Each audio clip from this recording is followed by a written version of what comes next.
right, hey everybody, welcome into the show this week. Midwest Mike's coming back at you with another show. I'm Gary. This is Austin. And we are joined today by Coach Ray Caldwell.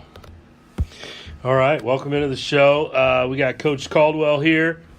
He started as a running backs coach at Middle Georgia State. Spent 5 years at Southwest Baptist University with several titles there and several roles, including a co-offensive coordinator. He has been at Jackson State. He's been at Belhaven University as an offensive coordinator and assistant head coach. Most recently, been at Mississippi Valley State as the OC and the quarterbacks coach.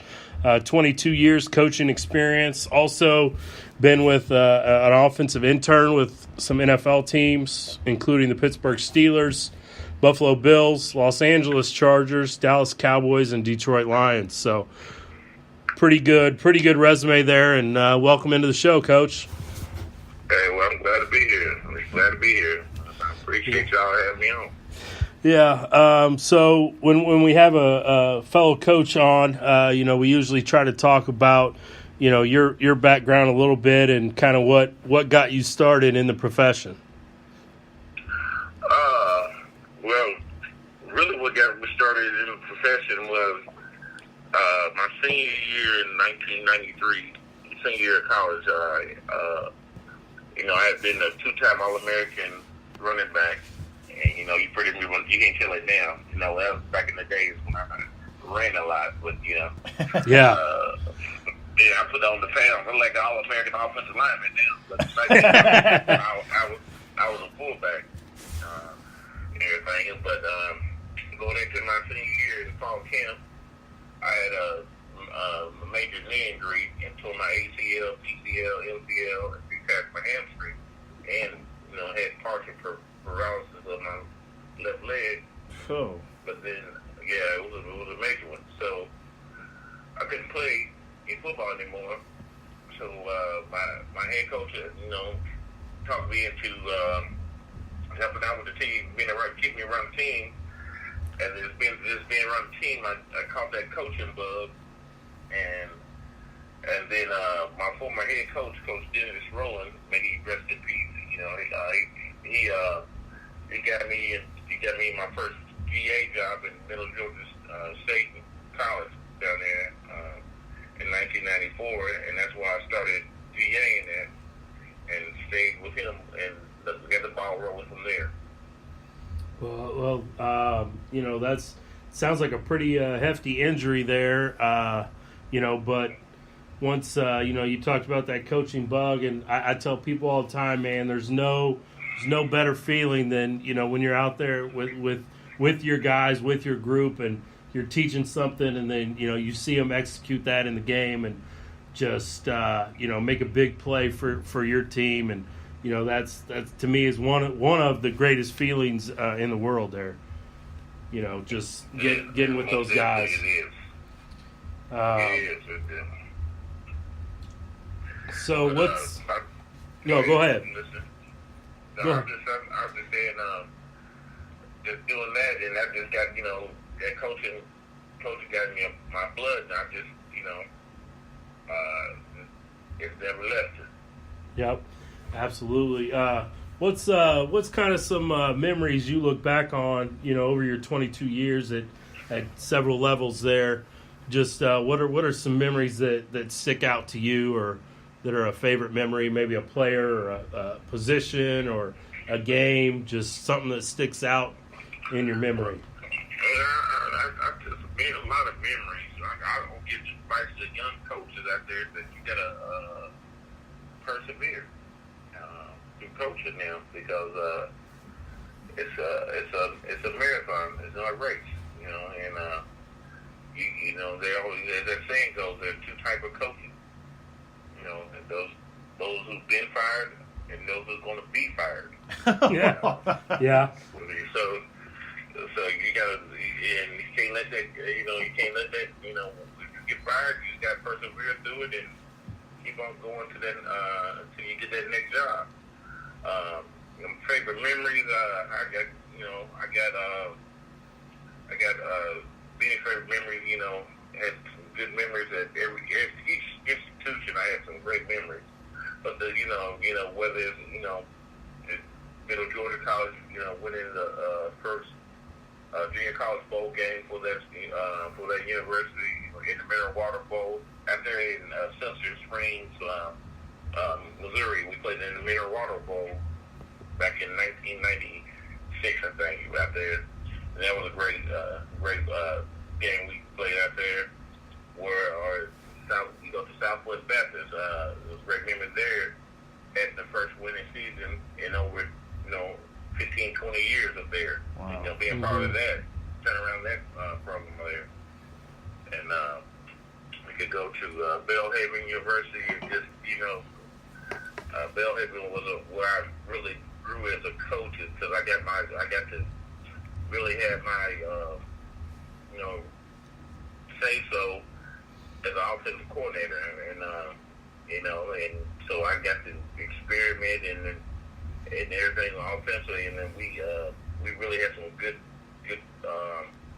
offensive there. I had a good young man named Brian Zepnewski, who he played a lot of years in the Arena Football League, but he was All-American quarterback for me at Belhaven. One season he had like over 4,500 yards in passes. This is back in 2003. So wow. This is before everything was really taking off. Yeah. And then, at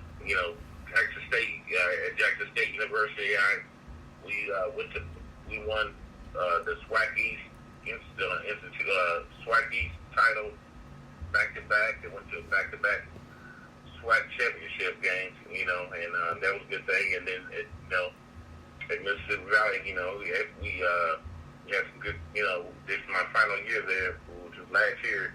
We we finished like number one in SWAC in passing and number like 14th in the nation in overall passing. So we had some got kids. You can see the kids catching on to the system and everybody. Yeah, that's definitely some great memories. We crossed paths, way back at Southwest Baptist. I was an 18-year-old kid and was doing some managerial duties and stuff there. And, way back in 2000, we've been the fall of 2001, spring of 2002.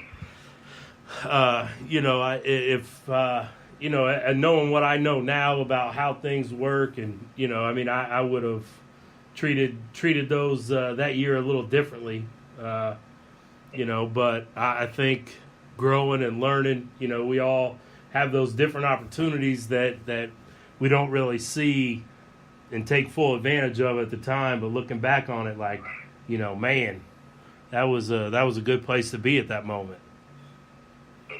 Yeah, you're right. You're right about that. It was good. It was a good experience.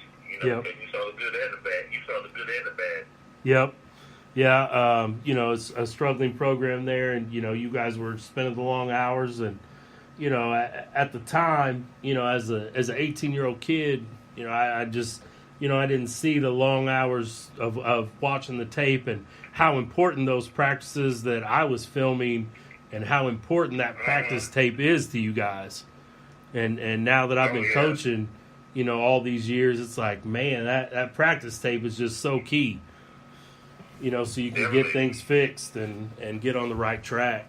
So yeah, I didn't remember that, Gary. When you were there, they weren't very good at that time.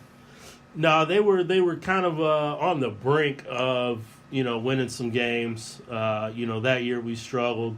Always playing against the Northwest Missouri State, who was was starting to, at that time, was kind of at the beginning of this run they've been on since, which is almost unbelievable. I would say, yeah, because I would say that's almost, at that level, that's almost one of the most dominant programs like in the country, for real. Oh, yeah. It's like, isn't that crazy? It's like once you get, it's like you go into a football program that might be struggling or whatever, and once you get the program turned around, and once you get it bought in on you, I mean, it's just limitless what you can do. Yeah. In Northwest, I mean, obviously, their record kind of speaks for itself. But yeah, that was kind of the beginning of that, and they've been rolling. But I mean, since you guys were there at SBU and you were down there, I mean, they have been better over the last 15, 16, 18 years because of some of the groundwork that you helped lay there. Yeah, man. In my years of coaching, I've gotten, with 22 years, I've seen that, you got to have great support for a program to be successful. And I'm not just talking about coaching support, but you got to have scholarship support, financial support, because, football's a competitive business on the college level. And you got to be able to, get those players out there. It's all about Jimmys and Joes. And, it don't matter what scheme you run, you got to get them players. Yeah. And if you're trying to compete against a school, or say for instance at the Division II level, where they got the full allotment of 36, and you're only competing at 20, that's gonna hurt you. And I've run into that. It's my last year in Mississippi Valley. We were FCS program, but we FCS you can have 63 scholarships, and we were only competing with trying to compete with 33 scholarships. So that kind of made it rough. Yeah. Trying to compete against these programs that have the full allotment. But you still got to go out there and put a product out there. Yeah, and that's something I really saw up close when I GA'd at a small NAIA school here in Kansas City, Avila University, for a couple years. Mm-hmm. Just when you're looking at your institution costs $28,000, I think at that time, and some change was what Avila was, and we're recruiting against people that are more like 16, 17, 18,000. It's a lot easier. We're competing for the same kids, but when you're looking at $10,000 a year over 4 years, that's a lot of money. So it's hard to get those same kids and get them to come and buy in, and when they're like, hey, you're offering me the same amount of money as these people, but your school's $10,000 more. So I agree with you. So who do you sell on that? It's not the AD, right? It'd be whoever's making the. Well, it is an athletic director, because athletic director and president. So those guys, those are the people. So whether they're male or female, those are people who are going to determine the scholarship. But they don't feel like it's an emphasis on it. They're not going to allot that type of money for a program to be successful. So the president and athletic director, are the ones who going to go to those budget meetings to determine the scholarship level for a program. Yeah. Yeah.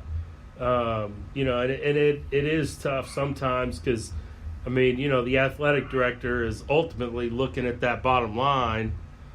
But, I feel like if you have a great football program on your campus, that is going to bring more people to your campus. Therefore, that brings more money. I agree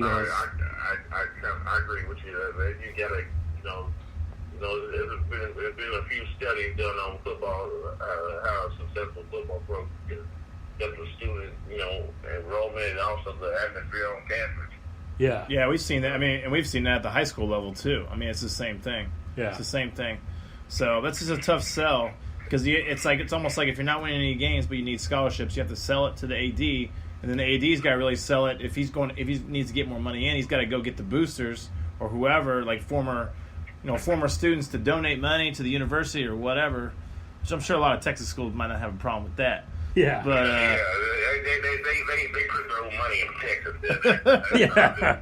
No worries there. With the facilities they have down there.